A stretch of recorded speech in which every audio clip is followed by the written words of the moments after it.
मामांचं सर्व काही तुम्ही चरित्र पाहिलंय,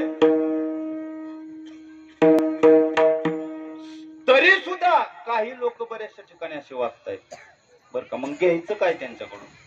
पण त्यांनी आपल्या जीवनामध्ये अवलंब केला तो तरच त्यांना आपण आवडण का नाही. बरं एका प्रश्नाचं मला उत्तर द्या. तुम्हाला मामा आवडावा का मामाला तुम्ही आवडावं? बोला की. तुम्हाला मामा आवडावेत का मामाला तुम्ही आवडावं? बोला. काय दुखतंय का तुमचं? म्हणजे डॉक्टर असतील निलेश डॉक्टर इथं, काय होत असेल तर सांगा. काय दुखत खुपत असेल तर काय तुम्हाला काय वाटतं? अरे आपल्याला मामा आवडण्यापेक्षा मामाला आपण आवडावं असं आपलं भांड पाहिजे. कारण वाघिणीचं दूध हे फक्त आणि फक्त सोन्याच्याच पात्रात टिकतं.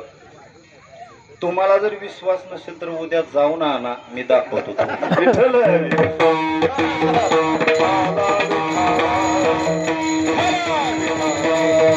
वाघिणीचं दूध असं पवित्र आहे की ते दूध सोन्याचं भांड असेल तरच ते आपल्याला पाहायला मिळतं. इतर कोणत्याही भांड्यात टाका ते छिद्र पाडून निघून जातं.